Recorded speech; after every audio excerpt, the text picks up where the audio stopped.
Dengan Riza di sini ketemu lagi di kuliah kita Manajemen Lembaga Keuangan, kuliah ke-6 mengenai bank syariah atau bank bagi hasil.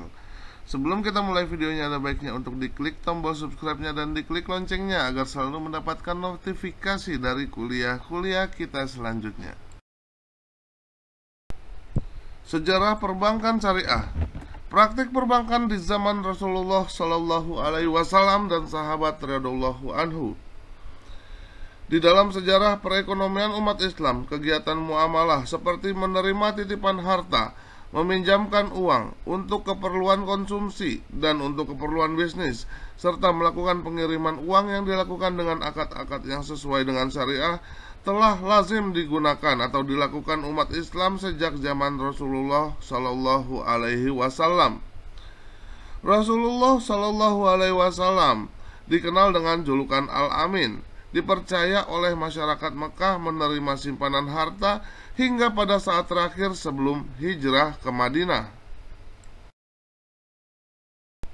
Selanjutnya, praktik perbankan di Eropa. Dalam perkembangan berikutnya, kegiatan yang dilakukan oleh perorangan atau jihbis kemudian dilakukan oleh institusi yang saat ini dikenal dengan bank. Ketika bangsa Eropa mulai menjalankan praktek perbankan, persoalan mulai muncul karena transaksi yang dilakukan mulai menggunakan instrumen bunga yang dalam pandangan fikih adalah riba, dan oleh karena itu hukumnya adalah haram. Ketika mulai bangkit dari keterbelakangannya, zaman Renaissance, bangsa Eropa melakukan penjelajahan ke seluruh dunia sehingga aktivitas perekonomian dunia didominasi oleh bangsa Eropa pada saat itu. Institusi-institusi perekonomian umat Islam runtuh dan digantikan oleh institusi ekonomi bangsa Eropa. Keadaan ini berlangsung sampai dengan zaman modern ini. Oleh karena itu, institusi perbankan yang ada sekarang mayoritas negara muslim merupakan warisan dari bangsa Eropa yang notabene-nya berbasis dengan bunga. Perbankan syariah modern. Konsep teoritis mengenai bank Islam muncul pertama kali pada tahun 1940-an dengan gagasan mengenai perbankan yang berdasarkan bagi hasil. Usaha modern pertama untuk mendirikan bank tanpa bunga dimulai di Pakistan yang mengelola dana haji pada pertengahan tahun 1940-an, tetapi usaha ini tidak sukses. Perkembangan berikutnya, usaha pendirian bank syariah yang paling sukses dan inovatif di masa modern ini dilakukan di Mesir pada tahun 1963 dengan berdirinya Mead Gamer Local Saving Bank. Bank ini diterima dengan baik oleh kalangan petani dan masyarakat pedesaan. Kesuksesan Mead Gamer ini memberikan inspirasi bagi umat muslim di seluruh penjuru dunia, sehingga timbullah kesadaran bahwa prinsip-prinsip Islam ternyata masih dapat diaplikasikan dalam bisnis modern. Perbankan syariah modern. Ketika OKI akhirnya terbentuk, serangkaian konferensi internasional mulai dilangsungkan di mana salah satu agenda ekonominya adalah pendirian Bank Islam. Bank Islam swasta pertama yaitu Dubai Islamic Bank tahun 1975. Selanjutnya oleh sekelompok usahawan muslim dari berbagai negara. Pada tahun 1977 berdiri dua bank Islam yaitu Faisal Islamic Bank di Mesir dan di Sudan. Dan juga pada tahun itu pula pemerintah Kuwait mendirikan Kuwait Finance House. Kini perbankan syariah mengalami perkembangan yang cukup pesat dan menyebar ke banyak negara, bahkan negara-negara barat seperti Denmark, Inggris, Australia, yang berlomba-lomba menjadi pusat keuangan Islam dunia atau Islamic Financial Hub. Untuk membuka Bank Islam dan Islamic Window agar dapat memberikan jasa-jasa keuangan yang sesuai dengan prinsip-prinsip syariat Islam.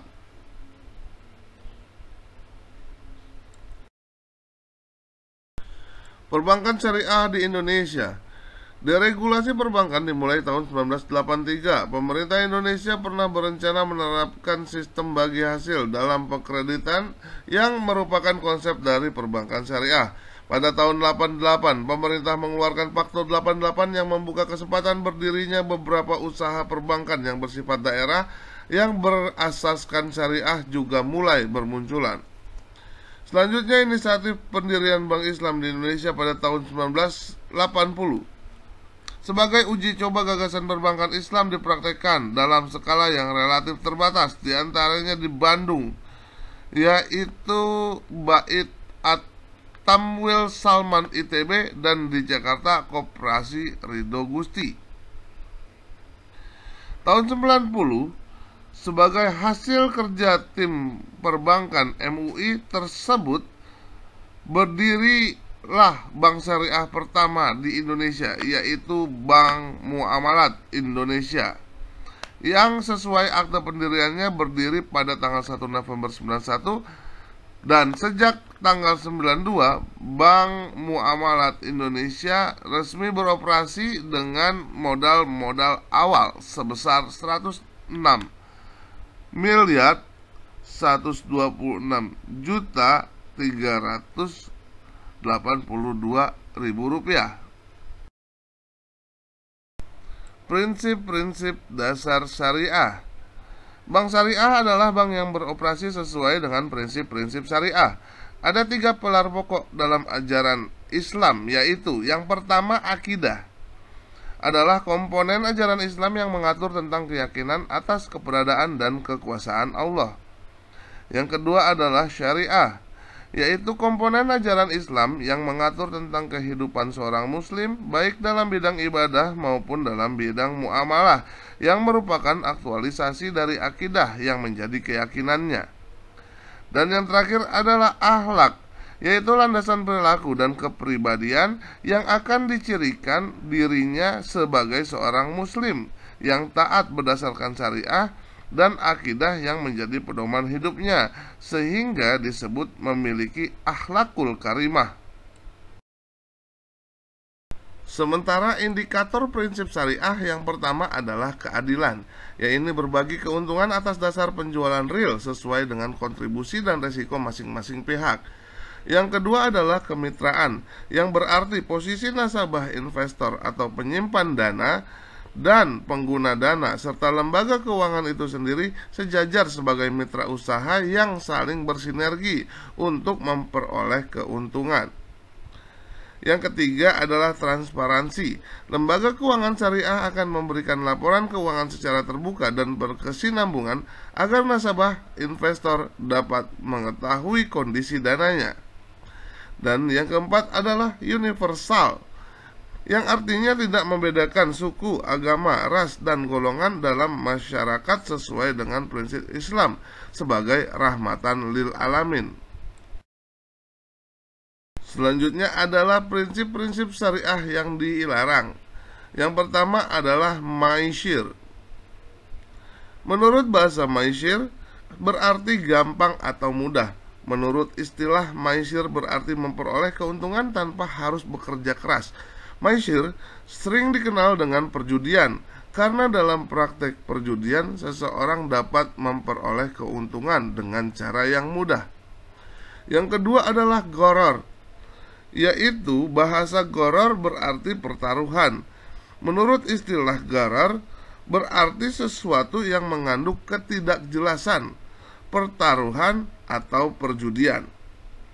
Yang ketiga adalah riba.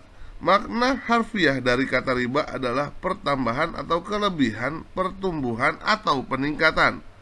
Sedangkan menurut istilah teknis, riba berarti pengambilan tambahan dari harta pokok atau modal secara batil. Jenis riba.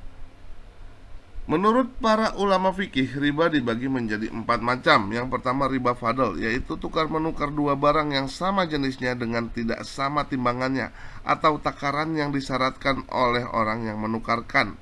Contoh, tukar menukar perak dengan perak, beras dengan beras, gandum, dan sebagainya. Selanjutnya ada riba qard, yaitu meminjamkan suatu dengan syarat ada keuntungan atau tambahan bagi yang meminjami atau mempiutangi. Yang ketiga ada ribayat, yaitu berpisah dari tempat sebelum timbang diterima. Maksudnya, orang yang membeli suatu barang, kemudian sebelum ia menerima barang tersebut dari si penjual, pembeli sudah menjualnya kembali kepada orang lain. Jual beli seperti ini tidak boleh, sebab jual beli masih dalam ikatan dengan pihak pertama. Selanjutnya ada riba nasi'ah, yaitu tukar menukar dua barang yang sejenis maupun tidak sejenis, yang pembayarannya disyaratkan lebih atau dengan diakhiri atau dilambatkan oleh peminjamnya. Hikmah pelarangan riba. Banyak pihak yang telah menyatakan pandangan berbeda mengenai dasar rasional atau tujuan pengharaman riba oleh syariah. Secara keseluruhan, keadilan, sosioekonomi, dan distribusi keseimbangan antar generasi, instabilitas perekonomian, dan kehancuran ekologis dianggap sebagai dasar pengharaman riba. Mengingat semua prinsip yang relevan dalam hukum Islam, alasan satu-satunya yang meyakinkan adalah tentang keadilan distribusi. Karena pengharaman riba dimaksudkan untuk mencegah akumulasi kekayaan pada segelintir orang tertentu saja, yaitu harta itu jangan hanya beredar di antara orang kaya, menurut kitab suci Al-Quran ayat 59. Oleh sebab itu, tujuan utama pelarangan riba adalah untuk menghalangi sarana yang dapat menuntun ke akumulasi kekayaan pada segelintir pihak saja, baik itu bank maupun individu. Penghimpunan dana. Penghimpunan dana di bank syariah dapat berbentuk giro, tabungan, dan deposito. Prinsip operasional syariah yang diterapkan dalam penghimpunan dana masyarakat adalah pertama, prinsip wadiah, dan yang kedua, prinsip mudharabah. Prinsip wadiah. Prinsip wadiah yang diterapkan adalah wadiah yad damanah, yang diterapkan pada bentuk rekening giro. Wadiah damanah berbeda dengan wadiah amanah. Dalam wadiah amanah, pada prinsipnya harta titipan tidak boleh dimanfaatkan oleh yang dititipi. Sementara itu dalam wadiah yad damanah, pihak yang dititipi atau bank bertanggung jawab atas keutuhan harta titipan, sehingga ia boleh memanfaatkan harta titipan tersebut. Ketentuan umum dari produk wadiah adalah sebagai berikut.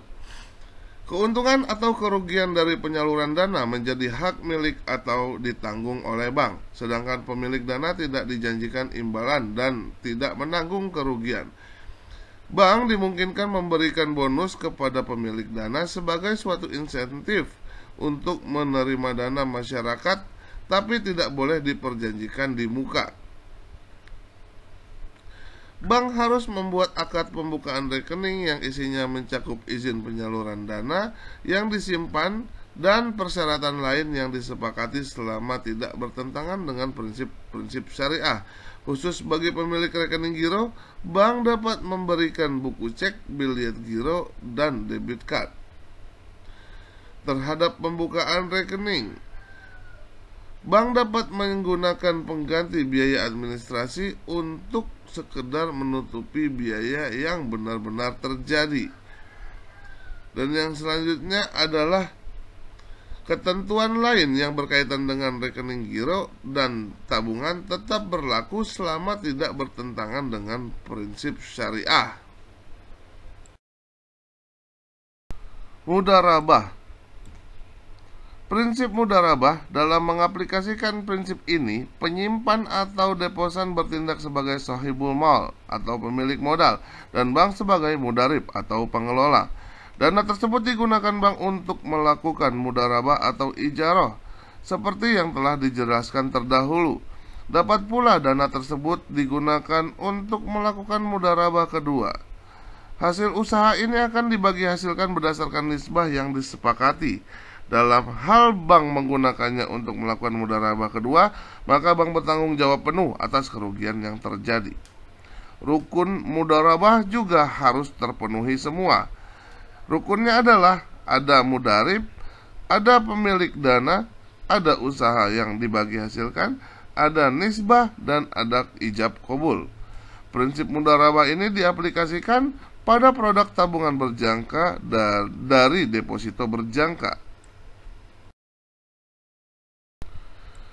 Berdasarkan kewenangan yang diberikan oleh pihak penyimpan dana, prinsip mudharabah dibagi menjadi dua. Yang pertama adalah mudharabah mutlaqah tidak ada batasan bagi bank dalam menggunakan dana yang dihimpun. Berikut ini adalah gambar dari skema penyaluran dan penghimpunan dana dana yang akan disimpan syariah. itu hendak disalurkan atau menetapkan penggunaan akad-akad tertentu ataupun mensyaratkan dananya diperuntukkan bagi nasabah tertentu.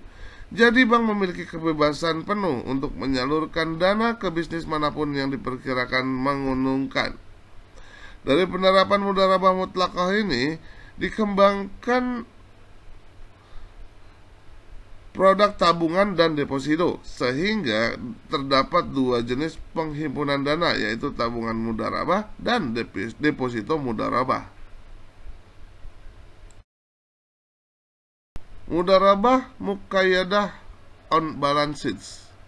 Jenis mudharabah ini merupakan simpanan khusus atau restricted investment, di mana pemilik dana dapat menetapkan syarat-syarat tertentu yang harus dipatuhi oleh pihak bank.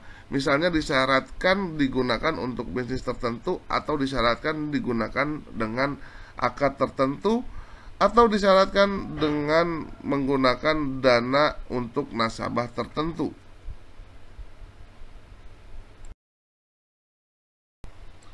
Dalam menyalurkan dananya kepada nasabah, secara garis besar produk pembiayaan syariah terbagi ke dalam 4 kategori yang dibedakan berdasarkan tujuan penggunaannya, yaitu pertama, pembiayaan dengan prinsip jual beli, yang kedua dengan prinsip sewa, yang ketiga dengan prinsip bagi hasil, dan yang keempat dengan akad pelengkap. Prinsip jual beli atau bai. Prinsip jual beli dilaksanakan sehubungan dengan adanya perpindahan kepemilikan barang atau benda atau transfer of property. Tingkat keuntungan bank ditentukan di depan menjadi bagian harga atas barang yang dijual. Transaksi jual beli dibedakan berdasarkan bentuk pembayaran dan waktu penyerahan barangnya, yaitu sebagai berikut. Pertama, pembiayaan murabahah adalah transaksi jual beli di mana bank menyebut jumlah keuntungannya. Bank bertindak sebagai penjual, sementara nasabah sebagai pembeli. Harga jual adalah harga beli bank dari pemasok ditambah dengan keuntungan atau margin. Yang kedua adalah pembiayaan salam. Adalah transaksi jual beli di mana barang yang diperjualbelikan belum ada. Oleh karena itu, barang diserahkan secara tangguh, sementara pembayarannya dilakukan secara tunai. Yang ketiga adalah pembiayaan istisna. Menyerupai salam, tetapi dalam istisna, pembayaran dapat dilakukan oleh bank dalam beberapa kali atau termin. Skim istisna dalam bank syariah umumnya diaplikasikan pada pembiayaan manufaktur dan konstruksi. Prinsip sewa atau ijarah. Transaksi ijarah dilandasi dengan adanya perpindahan manfaat. Jadi pada dasarnya prinsip ijarah sama dengan prinsip jual beli, tapi bedanya terletak pada objek transaksinya. Bila jual beli objek transaksinya adalah barang, pada ijarah objek transaksinya adalah jasa. Pada akhir masa sewa, bank dapat saja menjual barang yang disewakannya kepada nasabah. Karena itu dalam perbankan syariah dikenal dengan ijarah muntahiyah bil tamlik, yaitu sewa yang diikuti dengan perpindahan kepemilikan. Harga sewa dan harga jual disepakati pada awal perjanjiannya. Prinsip bagi hasil atau syirkah, yaitu produk pembiayaan syariah yang didasarkan pada prinsip bagi hasil adalah sebagai berikut. Yang pertama ada pembiayaan musyarakah. Dilandasi adanya keinginan para pihak yang bekerja sama untuk meningkatkan nilai aset yang mereka miliki secara bersama-sama. Yang kedua adalah pembiayaan mudharabah. adalah bentuk kerjasama antara dua atau lebih pihak di mana pemilik modal kepada pengelola atau mudarib dengan suatu perjanjian pembagian keuntungan. Bentuk ini menegaskan kerjasama dalam panduan kontribusi 100% modal kas dari sahib al-mal dan keahlian dari mudarib.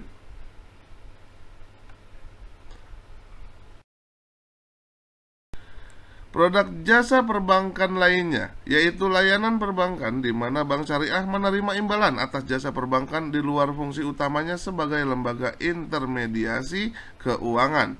Yang pertama ada wakalah atau perwakilan.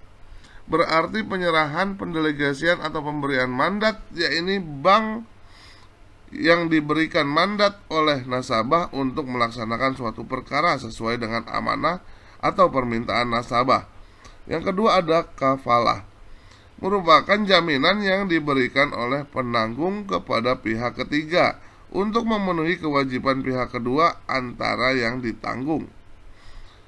Yang ketiga ada sarf, adalah layanan jasa perbankan jual beli valuta asing sejalan dengan prinsip sarf.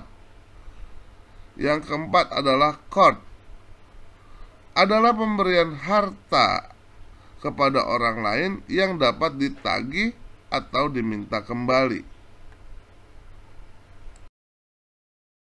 Selanjutnya ada ran, adalah menahan salah satu harta milik si peminjam sebagai jaminan atas pinjaman yang diterimanya. Secara sederhana, ran adalah jaminan hutang atau gadai.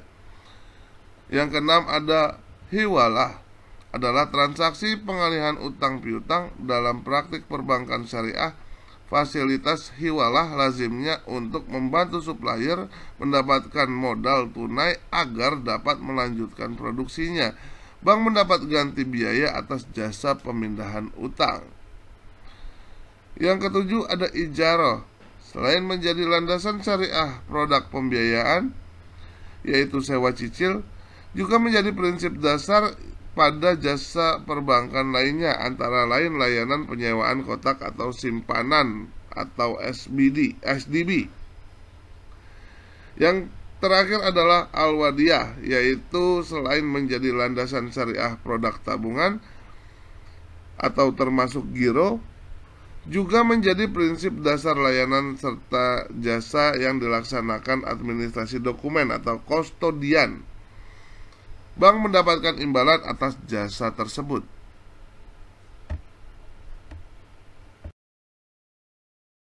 Quotes for today: life changes to the positive changes. Sekian kuliah kita kali ini. Semoga ini bermanfaat buat kita semua. Keep your spirit to learn more. Please like, share, and comment. Jangan lupa untuk diklik tombol subscribe-nya dan diklik loncengnya agar selalu mendapatkan notifikasi dari kuliah-kuliah kita selanjutnya. Terima kasih.